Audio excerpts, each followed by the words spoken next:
کہ ہم کہاں جا کے امبیرس ہوتے ہیں. یہ جو سارا سلسلہ ہے, حاجی صاحب ہیں, عمرہ کرتے ہیں, نماز پڑھتے ہیں, روزے صلات کے وہ پابند ہیں, ساری مارکیٹ یہ کہتی ہے, بچے جو ہیں وہ تعلیم کے لیے باہر بھیجے ہوئے, اپنی ماں کو بھی چونا لگایا چاہے وہ اسٹیپ مدر ہے, اپنے گھر بیچے اور کر دیا. یہ مزاج آپ کو ایز اے کرائم رپورٹر بہت ملتا ہے, کم ملتا ہے, یا یہ کیا کیسے دیکھیں اس کو؟ بلال صاحب یہ کیس واحد کیس نہیں ہے, یہاں روزانہ کی بنیاد پہ اس طرح کے انسیڈنٹس ہوتے رہتے ہیں, واقعات ہوتے رہتے ہیں کہ مختلف لاہور کی مارکیٹیں ہیں, وہاں پر دکاندار ہیں جنہوں نے 20-25 سال سے اپنی کریڈیبلٹی بناتے ہیں.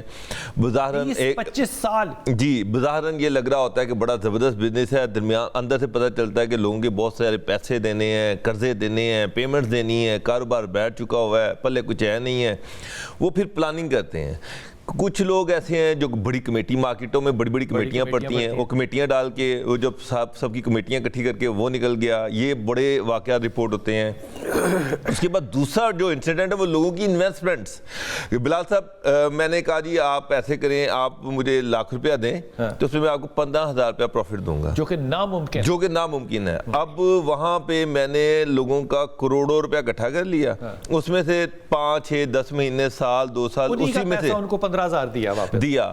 اور وہ جب ایک کریڈیبلٹی بیٹھ گئی, یا بڑا نیک آدمی ہے, بڑا پروفٹ دے رہا ہے. ہم بیسیکلی لالچی لوگ ہیں, اور وہ دیکھنے میں بھی مذہبی لگ رہا ہوتا ہے, شریف لگ رہا ہوتا ہے, کریڈیبلٹی کیسے ہوتا ہے, داڑھی والا لگ رہا ہوتا ہے, نمازی ہوتا ہے, پرہیزگار ہوتا ہے. بلال صاحب کیسے کریڈیبلٹی؟ اب مجھے ایک بات بتاؤں, مجھے بہت سارے لوگ کہتے ہیں کہ یار آپ اگر وہاں پہ انویسٹمنٹ کر دیں, وہ 5 وقت کا نمازی ہے بھائی, وہ تو تہجد بھی نماز پڑھتا ہے, وہ تو بڑا دیندار آدمی ہے, اس کے پاس انویسٹمنٹ کریں اور وہ پروفٹ دیتا ہے. اور وہ الٹیمیٹلی یہاں پہ آئے دن یہ کمپلینٹس آئی ہوتی ہیں کہ جناب کہ کوئی 50 کروڑ روپیہ لے کے بھاگ گیا, کوئی 30 کروڑ لے کے بھاگ گیا, لوگوں کے پیسے, کوئی کراچی دوڑ گیا, کوئی باہر دوڑ گیا. یہ جو حاجی صاحب ہے یہ بھی پچھلے 4-5 سال سے یہ پلاننگ انہوں نے شروع کر دی ہوئی تھی, اور پلاننگ کے تحت انہوں نے آپ دیکھیں نا دونوں گھر بیچ دیے, گاڑیاں بیچ دیں, گھر کا سامان بیچ دیا, بیوی ادھر تھی, بچے ملائیشیا بھجوا دیے. اور اس کے بعد جب انہوں نے فائنلی لاسٹ اسٹروک جو تھا, اور ان کا اپنا ذاتی کوئی اتنا خاص بزنس نہیں تھا. یہ جس طرح سے بتا رہے ہیں کہ مختلف ورکشاپس ہیں جہاں پہ سونا بنتا ہے, وہ ان کا ڈسپلے سینٹر تھا, وہ وہاں پہ رکھوا کے ان کو کمیشن دیتے تھے. اپنا ذاتی سونا کو ان کا خاص نہیں تھا, لیکن چونکہ دکان ایک اچھی جگہ پہ تھی, لوگوں کا پیسہ تھا, اور وہ سب جو ہے وہ لے کے بھاگے. اور وہ کوئی 1 ارب کے قریب ہے, 35 کے قریب لوگ سامنے آئے ہیں, مے بی اس سے زیادہ بھی آ جائے. اس میں یہ فیصلہ کیسے کریں گے کہ سارے دعوے دار جو ہیں وہ سچے ہیں؟ سر گرا ہوا آدمی ہے, اس میں پاؤں تو ساری رکھ دیں گے, گر گیا نا. بالکل صحیح بات ہے, بالکل صحیح, ساری پاؤں رکھیں گے, سارے پاؤں رکھیں گے. کیسے فیصلہ ہوگا؟ یہ بڑا مشکل ہوگا کام. بالکل صحیح بات. ہر کوئی کہے گا کہ جی میں نے دیا تھا لیکن میری رسید نہیں لی, ہمارا اعتماد تھا 30 سال. میں یہی کہنے لگا تھا کہ اس میں بہت سارے ایسے لوگ ہیں جو سامنے بھی نہیں آنا چاہ رہے. بہت سارے ایسے لوگ بھی ہیں کہ جی ہم نے ان کے پاس سامان رکھوایا ہوا تھا, ہم نے یہاں پہ اپنا جگہ رکھی ہوئی تھی, لیکن وہ سامنے نہیں آنا چاہ رہے. کوئی سرکاری آفیسرز ہیں, کوئی ایسے لوگ ہیں کہ ان پہ کل سوال ہوگا بھی تیرے پاس اتنا پیسہ کہاں سے آ گیا. تو وہ بیچارے ہر چیز ریکارڈڈ نہیں ہے, وہ بیچارے خاموش ہو گئے, چپ کر کے بیٹھ گئے ہیں. اب لاس ہو گیا, بدنامی بھی ہوگی ساتھ. کچھ کہیں گے جیسا؟ بسم اللہ الرحمن الرحیم. یقیناً یہ انتہائی افسوسناک معاملہ ہے کہ کسی مسلمان معاشرے کے اندر, ایک مہذب معاشرے کے اندر یہ ایک بہت ہی بدنما داغ ہے, اس طرح کی حرکت, اس طرح کا عمل. اور جہاں تک تعلق ہے اس کے نمازی ہونے کا, میں سمجھتا ہوں قرآن مجید فرقان حمید میں اللہ تعالیٰ نے صرف ان نمازیوں کی فلاح اور کامیابی کی بات کی ہے کہ قد افلح المؤمنون الذین هم فی صلاتہم خاشعون, جو نماز صحیح طور پہ پڑھتے ہیں. لیس لک من صلاتک الا ما خشیت فیہا. نبی کریم علیہ السلام فرماتے ہیں جو خشوع اور دل کی حضوری کے بغیر نماز ہوتی ہے نا, اس کا انسان کو کوئی فائدہ نہیں ہوتا. علامہ اقبال اسی لیے فرمایا, میں عرض کرتا ہوں, علامہ اقبال نے اسی لیے فرمایا کہ تیری نماز بے حضور, تیرا امام بے سرور, ایسی نماز سے گزر, ایسے امام سے گزر. ان الصلاۃ تنہا عن الفحشاء والمنکر.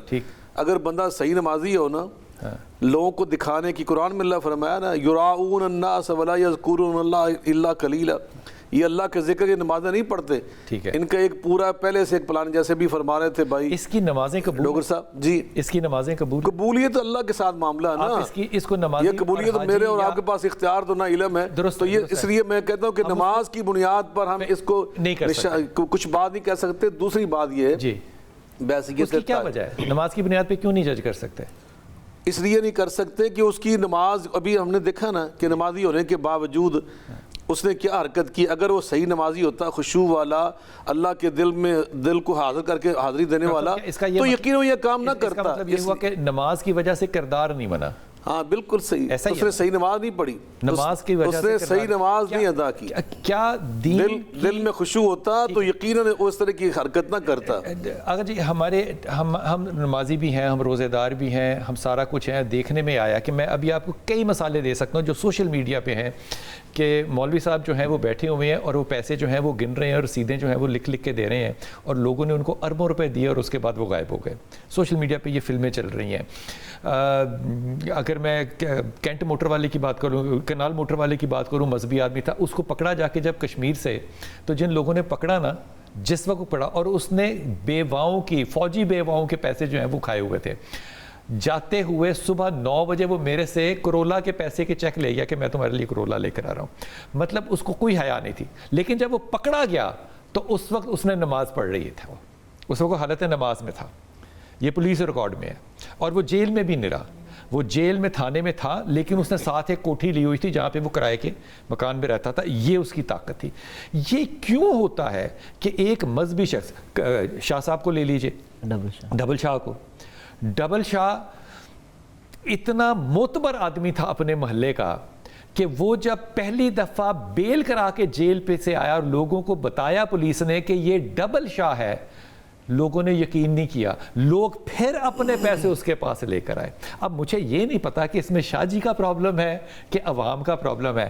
میرا مدعا یہ ہے کہ اگر تو ہم کہتے ہیں کہ یہ مذہبی معاشرہ ہے اور مذہبی معاشرہ کردار پیدا کرنے میں ناکام رہا ہے, تو پھر آپ کے پاس 2 رائے ہیں. یا تو ناکامی مانیں گے شاہ آگا جی آپ, یا آپ یہ کہیں کہ نماز روزے کو الگ رکھیں, عقائد کو الگ رکھیں, کردار کو الگ رکھیں. ان دونوں کو گچمچ کریں گے نا تو پھر فیلئر نظر آئے گا. کیونکہ میں تو آپ کی ظاہری حالت پہ آپ کی عزت کروں گا, مجھے آپ کی دل کی نیت کا نہیں پتا. ہم اس معاملے میں کوئی تصفیہ کر سکتے ہیں کیا؟ اب دیکھیے, چونکہ بہت اچھا انٹو آپ نے بیان کیا, جو پہلے احباب انہوں نے بھی اشارہ کر دیا, اس حوالے سے میں ابتدا کروں گا. حضرت امام جعفر صادق علیہ السلام نے ایک نسخہ دیا. وہ فرماتے ہیں کہ کسی بندے کے لمبے رکوع یا لمبے سجدوں سے اسے جج نہیں کرنا کا ہو سکتا ہے کہ یہ اس کی ایک عادت بن چکی ہو نماز, اور اگر وہ اس عادت کو چھوڑنا اس کے لیے مشکل ہو, اس لیے وہ صرف نماز پڑھ رہا ہے. آپ نے پھر آگے معیار دیا. کسی انسان کو پرکھنے کے 2 معیار ہیں. ایک یہ دیکھو وہ وعدے کی کتنی پاسداری کرتا ہے, اور دوسرا وہ امین کتنا ہے. لہذا ہمیں اس چیز پہ رہنا چاہیے. اور یہ بھی ممکن ہے کہ وہ لوگوں کی نظر میں خود کو معزز بنانے کے لیے دین کا سہارا لے رہا ہو. یعنی ہم یہ کہیں کہ ایک خائن شخص جو ہے وہ نماز کا لبادہ اس لیے اوڑھ رہا تاکہ لوگ اس پر اعتماد کر لیں. ایسا نہیں ہے کہ نماز اس کو اس چیز کی طرف دھکیل رہی ہے. جیسے بہت خوبصورت بخاری صاحب نے آیات و روایات کے ذریعے اشارہ فرمایا کہ ان الصلاۃ تنہی عن الفحشاء والمنکر, نماز تو بے حیائی بری باتوں سے روکتی ہے, نماز اس چیز کی طرف اسے نہیں دھکیلتی. میں ایک ایگزامپل دیتا ہوں آپ کو, اس میں مجھے آپ نے صحیح کرنا ہے کہ میں جو ہے وہ ٹھیک راستے پہ سوچ رہا ہوں کہ نہیں سوچ رہا. ایک بینک ہے, اس بینک کے جو بورڈ کا جو پریزیڈنٹ ہے میں اس کو جانتا ہوں. بینک جو ہے وہ اسلامی تھا, میں 10-15 سال پہلے کی بات کر رہا ہوں. اسلامی بینک تھا. 2 بینک آپس میں مرج ہوئے, تو جس بینک نے دوسرے بینک کو بائی آؤٹ کیا انہوں نے اپنا پریزیڈنٹ بھیجا, اور وہ پریزیڈنٹ ایک ہندو تھا. ہندو جو تھا وہ پریزیڈنٹ کس کا بنا؟ اسلامک بینک کا. اس کے اندر آپ کو پتہ اسٹیٹ بینک کیا کہتا ہے کہ آپ نے لوگ رکھنے ہیں. ہاں جی. میں اس پریزنٹیشن میں موجود تھا. اس پریزنٹیشن میں حضرت محترم جو ہے وہ اٹھ کے جانے لگے سمجھانے کے لیے اسلامک بینکنگ. تو انہوں نے راستے میں ان کو ٹوکا, انہوں نے کہا آپ تشریف رکھیں, میں بینکنگ کو آپ سے بہت بہتر سمجھتا ہوں. میرا ارادہ جو ہے وہ دین پھیلانے کا نہیں ہے. میں نے نیلی پیلی لال گلابی جو لوگ پہنتے ہیں چیزیں, میں نے ان لوگوں کو اٹریکٹ کرنا ہے, اور اس کے لیے ہم لٹریچر بھی تیار کریں گے. مجھے 15 سال پہلے نہیں پتا تھا کہ اسلامی بینکنگ جو ہے وہ سلیبس بھی بن جائے گا. تو ہم جب ان چیزوں کو ایک چیز کو اسلامی رنگ دینے کے اہل ہیں بحیثیت ادارہ، بحیثیت ملک، بحیثیت حکومت، جو بھی، تو پھر ان لوگوں کو تو آپ نے چانس خود دیا نا کہ یہ کام کریں. وہ کر رہے ہیں، پھر کیوں برا ہے؟ اب دیکھیے، میں ایک اسلام سے ہٹ کے بات کرتا ہوں معاشرتی حوالے. اب دیکھیے، کوئی بھی انسان جو فراڈ کرتا ہے، دھوکہ دیتا ہے، مکر و فریب کرتا ہے، وہ چاہتا ہے کہ پہلے معاشرے میں میرا ایک اچھا اثر و رسوخ بنے، ساکھ بن جائے. اچھی ساکھ بنانے کے لیے داڑھی اور اس کے لیے اسے دین کا لبادہ اوڑھنا پڑتا ہے. اب اسی لیے امیر المومنین نے ایک اور فرمایا کہ اگر کسی انسان کو پرکھنا ہے، اس کے ساتھ سفر کرو. اور پھر ایک دوسرا جملہ ہے، اس کے ساتھ کھانا کھاؤ. اب یہ بظاہر عجیب لگتا ہے، انہوں نے کھانا بھی کھایا ہوگا. پھر وہاں پہ ایک روایات میں جملے آئے اہل بیت کی کہ اگر کوئی انسان دسترخوان پہ آپ کے ساتھ کھانا کھا رہا ہے اور وہ اپنے سامنے سے نہیں کسی دوسرے کے کھانے کی طرف بھی ہاتھ بڑھا رہا ہے، تو سمجھ لو اس کے اندر ہرس ہے. اچھا آپ کچھ کہہ لیں. جی ایک جملہ میں عرض کروں. جی ہم نے یہ ساری گفتگو کی ہے کہ یہ نمازی تھا تو اس نے یہ کیوں حرکت کی ہے. ابھی ڈاکٹر صاحب نے بڑی خوبصورت بات ارشاد فرمائی کہ یہ تو روزانہ اس طرح کے حادثات، اس طرح کے واقعات، بددیانتی کے، خیانت کے بہت سارے ہو رہے ہیں. واقعات آپ کے علم میں بھی ہے، ہمارے نوٹس میں بھی ہے. وہ سارے نمازی نہیں ہوتے. ان میں یعنی یہ ہزاروں میں سے ایک نمازی ہے، باقی سب کے سب بے نمازی ہیں. کوئی نماز پڑھنے والے لوگ نہیں ہیں. تو اس لیے ایک اگر ان میں سے ایسا آ گیا نا نمازی، تو یہ ہمارے لیے تعجب نہیں اس پہ ہونا چاہیے. یہ ہمارے معاشرے کے اندر جو کمزوریاں ہماری آ گئی ہیں، بددیانتی کی اور حرام کو حاصل کرنے کی دوڑ لگی، یہ اس کا معاملہ ہے. بچے کے ساتھ ہم کہتے ہیں کہ یہ ایک جرم ہے. ایک مسجد میں ایک امام جو ہے وہ غلط بات کرتے ہیں، ہم کہتے ہیں جی کوئی بات نہیں، ویڈیو آ گئی، ایک بات ہے. جب ایک نمازی پرہیزگار لوگوں کے اربوں روپے لے کے بھاگ جائے، ہم کہتے ہیں یہ ایک بات ہے. ہم کب ذمہ لینا شروع کریں گے کہ مذہبی لبادہ پہن کے ہم مس یوز کرتے ہیں معاشرے کو؟ نہیں، میں یہ کہتا ہوں کہ اس کو آپ مذہب سے جوڑنے کی بجائے اس کو معاشرے کے ساتھ جوڑیں کہ یہ معاشرے کے اندر، ہمارے معاشرے کے اندر بھی آپ ہندو کی بات کریں، اس معاشرے کا شہری ہے. اس معاشرے کے اندر حسن بھی موجود ہے، اس کے لیے مذہب کی بات بھی نہیں ہے، اس کے لیے کوئی مذہبی اعمال کی بات بھی نہیں ہو رہی. تو یہ اس معاشرے کے اندر الحمدللہ خیر بھی موجود ہے. اس کے اندر بحثیت ایک انسانی معاشرہ کمزوریاں بھی موجود ہیں. داڑھی رکھ کے نمازی بن کے مدینہ سٹور رکھ کے ہم فراڈ لگائیں تو یہ کمپیر کیا جائے گا ایسے سٹور سے جس کا نام سیکولر ہے. یہ ایک معاشرتی چیزیں ہیں. اس معاشرے کی جو کمزوریاں ہیں ہم نے ان کو اس انداز سے درست کرنا ہے. اس کو معاشرے کے طور پر دیکھیں، نہیں، یہ مسلمانوں کا معاشرہ ہے. اس مسلمانوں کے معاشرے کے اندر نماز ہر مسلمان کو پڑھنی چاہیے، اور ہر مسلمان جو نمازی ہوتا ہے وہ تجارت میں امین بھی ہو سکتا ہے اور وہ بددیانت بھی ہو سکتا ہے. یہ انسانوں کا معاشرہ ہے نا. بحیثیت مسلمان ہمیں نماز نہیں پڑھنی چاہیے، ہمیں سب کو نماز پڑھنی چاہیے، سارے تاجروں کو نماز پڑھنی چاہیے، تمام ہمارے وکلاء کو. تمام اس بات کو کنڈیم نہیں کرتے کہ مدینہ سٹور رکھ کے میں بے ایمانی کروں. میں کہتا ہوں مدینہ کا نام رکھنا اچھا ہے، لیکن بددیانتی کرنا برا ہے. ہمیں برائی کو برائی کہنا چاہیے. جو ایک اچھا کام ہے اس کو ہم برا کیوں کہتے ہیں؟ اگر ایک آدمی نماز پڑھ رہا ہے، اس کی نماز کو ایک الگ رہنے دیں. جی بالکل ٹھیک بات ہے آپ کی. اگر ایک آدمی جو ہے وہ بینکنگ نظام کو استعمال کرتا ہے تو وہ چیٹ کرتا ہے بینکنگ نظام کو، تو ہم اس کو کہیں گے کہ اس نظام کو اس آدمی نے چیٹ کیا ہے. ایک آدمی مذہبی نظام کو چیٹ کر رہا ہے تو وہ مذہبی نظام کو آپ نہیں، مذہبی نظام کو چیٹ کرنے والی بات نہیں ہے. وہ ایک مسلمان جب کلمہ پڑھتا لا الہ محمد رسول اللہ، اس کو نماز پڑھنی چاہیے، اس کو روزے رکھنے چاہیے، اسے کاروبار بھی کرنا چاہیے، لیکن کاروبار اسے بحیثیت مسلمان دیانتداری سے کرنا چاہیے. لیکن ہر مسلمان تاجر کیا پوری تاریخ اسلام کے اندر سب تاجر صادق و امین تھے؟ نہیں. یہ وہاں غلطیاں بھی لوگوں سے ہوتی ہیں ایک انسانی معاشروں کے اندر. تو اس لیے ہمیں ان کی نمازوں کو ہدف نہیں بنانا چاہیے، ہمیں ان کی اس بددیانتی پہ بات کرنی چاہیے کہ انہوں نے اس مسلمان کو بحیثیت تاجر اچھا اپنا کردار پیش کرنا چاہیے. نماز پڑھنے سے کردار اچھا ہوتا ہے یا نہیں ہوتا، زکوٰۃ دینے سے اچھا ہوتا ہے کردار کہ نہیں ہوتا، کردار کو جج کرنے کا ایک اسلامی معاشرے میں کیا معیار ہونا چاہیے. بسم اللہ الرحمن الرحیم. ڈاکٹر صاحب آپ سے بڑے ہی ادب اور محبت کے ساتھ، اور اس کو آپ نے بالکل بھی طنز سمجھنا ہے.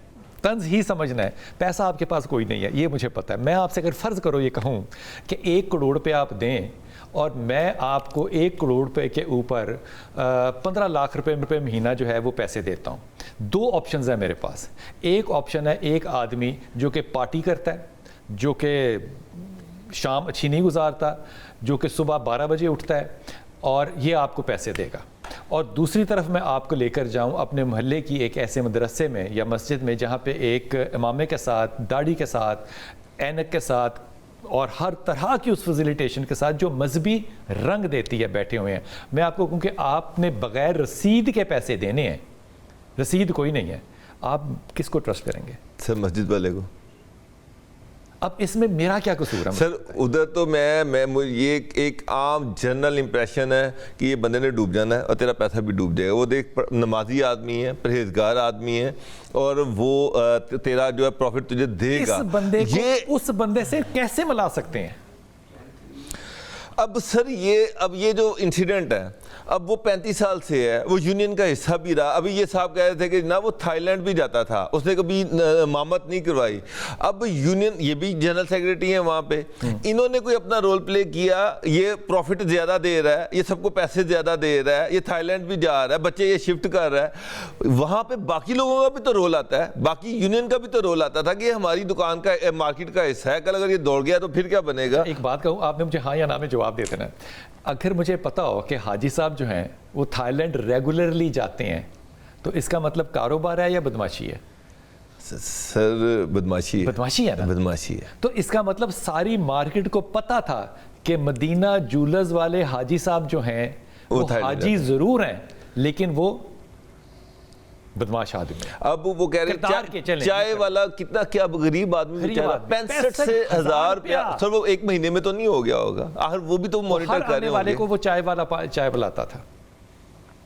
تو سر یہ معاشرتی ذمہ داریاں بھی ہیں. یہ جو حاجی صاحب نے نمازیں پڑھائیں, یہ کیا وہ کیا, وہ پیسے لے کے چلے گئے, تو جو باقی ساتھ قریبی لوگ جو سرکل تھے جو سارا کچھ دیکھ رہے تھے, ان کی بھی کوئی ذمہ داری بنتی ہے. ڈاکٹر صاحب آپ کو نہیں لگتا یہ شاہجہاں کہ ایک آدمی جس کا کہ سب کو پتا ہے کہ وہ 2 نمبری کرتا ہے, آپ کو کہے بینکاک میں میری دکان ہے, میں وہاں پہ جا رہا ہوں, تو چلو میں مان لوں گا, میرا وہاں پہ گھر ہے میں مان لوں گا.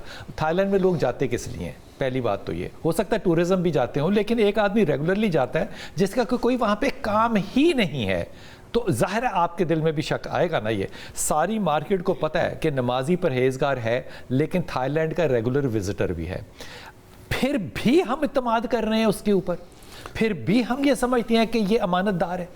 دیکھیں یہ جو اللہ کے ساتھ امانت دار نہیں ہے وہ میرے ساتھ امانت دار ہے. تو یہ ہماری بصیرت اور فراست کے امتحان بھی ہے, اور خود ہمیں جد و جہد کرنے کا سبق بھی ہے, آئندہ کے لیے ایک ہمیں بہت بڑی نصیحت بھی ہے. اور چوتھی بات یہ ہے کہ جب ہمیں یہ اندازہ ہو گیا, جیسے بھی آپ نے ارشاد فرمایا کہ وہ انسان کردار کا اچھا نہیں ہے اور بار بار ایک ایسی جگہ پہ جا رہا ہے کہ جو برائی کا اڈا ہے, تو ہمیں اب اس کے ساتھ ساتھ یہ بھی بات کرنی چاہیے نا کہ جو بدکار لوگ ہوتے ہیں, نمازی کی بات چھوڑ دیں آپ, اس کی بدکاری کی بات کریں کہ وہ بندہ کرپٹ تھا, بد اخلاق تھا, بد کردار تھا. کسی شخص نے یہ ایسے بدکاروں پر تھائی لینڈ کا ریگولر وزٹر نمازی بھی ہے, ایسے بدکاروں پر اعتماد نہیں کرتے. کیوں نہیں کیا کہ یہ حاجی کیوں ہے؟ حاجی صاحب ہیں تو یہ تھائی لینڈی کیوں نہیں ہے؟ ہمیں یہ بات کرنی نارمل سمجھ رہے ہیں اس کی یہ اس کی نماز کو ہم بیان کر رہے ہیں کہ وہ نماز پڑھ کے, تو یہ اس کی بدکار ہونے پہ بات ہی نہیں ہم کر رہے کہ وہ بدکار تھا. اور دوسری بات ابھی انہوں نے بتایا کہ وہ جو لوگ اس کے گھر جاتے تھے وہ چائے نہیں پلاتا تھا, اس کی بد اخلاقی یا خشکی وہ بھی سامنے آ رہی. اور تیسری بات, جیسے ابھی بہت خوبصورت بات کی ڈوگر صاحب نے, مارکیٹ والے جو وہاں سے چائے پیتے رہے اس کی دکان پہ آ کے 65,000 روپے وہ چائے والے غریب انسان کا, تو کسی کو پتہ نہیں چلا, اس نے کبھی وہ ویلا نہیں کیا کہ میرے 65,000 روپے اس کے یقیناً سب کے علم میں آ چکا. آخری بات میں یہ کہنا چاہتا ہوں, میں اپنے تمام بٹی صاحب بڑی اچھی باتیں کر رہے تھے, میں تمام تاجروں سے عرض کرنا چاہتا ہوں, نبی پاک صلی اللہ علیہ وسلم نے فرمایا التاجر الصدوق الامین مع النبیین والصدیقین والشہداء. یہ جامع ترمذی حدیث مروی ہے کہ جو سچائی کے ساتھ تجارت کرتے ہیں نا اور امانت داری کا مظاہرہ کرتے ہیں, اللہ قیامت کے دن, دنیا میں تو بہت برکت ملے گی, قیامت کے دن وہ نبیوں اور صدیقوں اور شہیدوں کے ساتھ کھڑے کیے جائیں گے. اتنا بڑا یہ رتبہ, اتنا بڑا منصب ایک تاجر ہونا, رول دیا نا. لیکن اس آئندہ تاجروں کو چاہیے سبق سیکھیں, سچائی کو اپنا لازم پکڑیں. یہ والی بات آخری ہم نے آپ کی نہیں ماننی جی, کہ ہم سبق سیکھیں, یہ نہیں سیکھنا. حضور اقدس معاملہ یہ ہے, یہ میں بڑی دل سے دکھی دل سے کہہ رہا ہوں کہ ایک آدمی اگر نمازی ہے نا, پرہیزگار ہے, داڑھی رکھی ہوئی ہے اور بھاگا چلا جاتا ہے اول وقت میں نماز کے لیے, ہم اس کے تھائی لینڈ کو نا معاف کر دیتے ہیں. یہ ہمارے, یہ میں آپ کو سینکڑوں ایگزامپلز دے سکتا ہوں, ہم اس کے تھائی لینڈ کو ایگزامپل نہیں بناتے. ڈاکٹر صاحب ایک دن ہلکی حرکت کر دیں گے نا تو میں ساری نیکیاں ان کی ساری زندگی کی جو ہے نا ان کے اوپر یوں کانٹا لگاؤں گا. یہ کون سی بات ہے کہ ایک ریگولر تھائی لینڈی ہے اور اس کو میں کہہ رہا ہوں وہ حاجی صاحب ہیں. اس کا مطلب میں خود بھی تھوڑا سا تھائی لینڈی ہوں. پھر یہ مطلب ہے نا اس کا. مذہب کو ذلیل کرنے کے لیے معذرت کے ساتھ کمزور کرنے کے لیے بد دکھانے کے لیے مدینہ سٹور بھی نام رکھوں گا, بے ایمانی بھی کروں گا, سٹاک بھی رکھوں گا, زیادہ بلیک بھی کروں گا, اور استعمال کس کو کروں گا؟ داڑھی کو اور امامے کو. اس کے خلاف علماء کو آواز نہیں اٹھانی چاہیے. اب دیکھیں بلال بھائی, سب سے پہلے جو ایک المیہ ہے, ہم نے دین اور دیندار کو سمجھنے میں غلط فہمی کا شکار ہوئے ہیں. ہم نے دین اور دیندار کو صرف عبادت تک عقائد تک رکھا سمجھا ہوا ہے. یعنی جو انسان صرف عبادات کا پابند ہے وہ دیندار ہے. نہیں, اسلام صرف عبادت کا نام نہیں ہے. اسلام میں ایک بہت بڑا پورشن معاملات کا ہے, اور جب ہم احادیث اور روایات دیکھتے ہیں اس میں انسان کو پرکھنے کا معیار معاملات ہے, عبادات آقا جی یہ معاملات ہم دین میں کب سکھاتے ہیں؟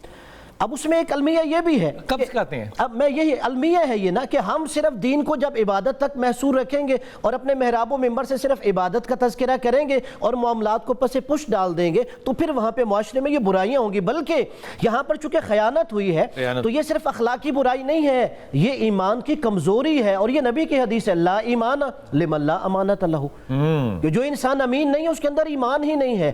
ہم یہ کہہ رہے ہیں کہ جیسے وہ کوئی بڑا با ایمان شخص تھا, مومن تھا, اور اس نے یہ کام کر دیا. نہیں, جب ایک خائن ہے تو اس کے مطلب اس کے اندر ایمان ہی نہیں ہے. یہ ہمیں اسلام نے معیار دیا ہوا ہے, لیکن ہم اس چیز کو پس پش ڈال رہے ہیں. اور جیسے بار بار تھائی لینڈ کا بھی تذکرہ کریں, ویسے تھائی لینڈ میں جو بینکاک کی ایک مارکیٹ ہے وہ سب سے بڑی سٹونز کی مارکیٹ ہے. وہاں بہت بڑے تاجر ہیں, وہ اس کام کے لیے بھی جاتے ہیں.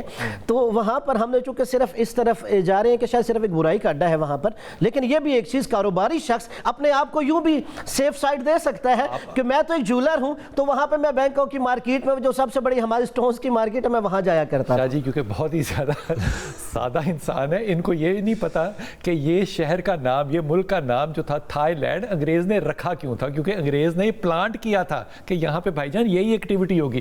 شاہ جی کرنا کیا چاہیے؟ دین کو تحفظ ملنا چاہیے, دین ان لوگوں کے ذمہ لگا کر بدنام نہیں ہونا چاہیے. کرنا کیا چاہیے؟ بلا شبہ ہمیں سچی بات تربیت کرنی چاہیے. حضرت سیدنا علی المرتضیٰ کرم اللہ وجہ الکریم کا ایک بہت ہی سمجھتا ہوں کہ سنہری حروف سے لکھے جانے کے قابل ارشاد گرامی, ویسے تو ان کے سارے ارشادات ہی ایسے. آپ فرماتے ہیں ادبوا اولادکم وعلمہم الخیر, بچپن سے ہی اپنی اولاد کو آداب زندگی خیر والے سکھاؤ, جن میں دوسروں کی بھی خیر ہو, بلائی ہو, اور ان کے لیے بھی اس کے اندر نفع موجود ہو. تو ہم نے سچی بات ہے والدین کی حیثیت سے اس معاشرے کے اندر واللہ العظیم اس وقت میں بعض اوقات محسوس کرتا ہوں کہ ہم اپنی اولادوں سے ایسے غافل ہو چکے ہیں. اپنے بچوں کو ہم سوشل میڈیا پہ دیکھ لیں کیا کچھ کرتے ہیں. ہم نے یعنی تو آداب زندگی ہم نے بلا دی ہے. اور حلال و حرام کی پہچان, سیدنا امام حسن سے صحابہ نے ایک دفعہ پوچھا تھا کہ نبی پاک کی یاد سنا دے, تو انہوں نے کیا فرمایا تھا کہ میں نے بچپن میں 2 کھجوریں منہ میں ڈالی تھا, نانا نے کھینچ کے نکال کے فرمایا انہا لا تحل لمحمد ولا لآل محمد, میرے بیٹے یہ ہمارے لیے حلال نہیں. بچپن سے حلال و حرام کی تمیز سکھائی, حلال ہے تو حلال و حرام کی پہچان سکھائی نہیں. یہ ہمیں میں سب بالکل میں ان سے ایگری کرتا ہوں کہ حلال و حرام کی پہچان جو ہے نا یہ ہونی چاہیے. اور جو لالچ ہے نا, یہ لالچ بھی انسان کو مرواتا ہے. آپ میری طرح انشاءاللہ تعالیٰ اس زندگی میں کڑ کے ہی جائیں گے پھر, کیونکہ یہ جو یہ ہوتی نظر نہیں آ رہی نا. کیونکہ جب یہ باتیں, یہ جو کہہ رہے ہیں, یہ جب باتیں ہوتی ہیں نا, تو اس کے بعد جو انسان کی شخصیت تکمیل ہوتی ہے نا, وہ اقبال بنتا ہے. اقبال کے والد جو تھے وہ اقبال کو اسکول سے لائے, تو اقبال نے باہر کھڑے ہوئے گلی میں کسی فقیر کو کہہ دیا کہ تم یہاں سے چلے جاؤ. والد اگلے دن ان کو اسکول چھوڑنے نہیں گئے, نور محمد ان کو اسکول چھوڑنے نہیں گیا, دوسرے دن نہیں گیا. اپنے بیٹے کو تیسرے دن ان کے کہتے ہیں کہ اگر میں ابھی مر گیا اور اللہ نے مجھ سے پوچھ لیا کہ تیرے بیٹے نے ایک غریب آدمی کو دھتکارا کیوں تھا, تو تیرا باپ کیا جواب دے گا؟ جب آپ نے اقبال پیدا کرنا ہے نا, تو بھائی جان سب سے پہلے آپ نور محمد پیدا کریں. جب آپ کے پاس نور محمد معاشرے میں نہیں ہوگا تو پھر آپ یہی تذلیل لیتے رہیں گے ساری زندگی. اللہ تعالی ہمیں آسانیاں دے, ہدایت دے. اور میری دل کی گہرائیوں سے دعا ہے کہ جو ہمارے مہمانوں نے آپ کو پیغام دیا ہے, اللہ کرے کہ یہ سچ ہو انشاءاللہ.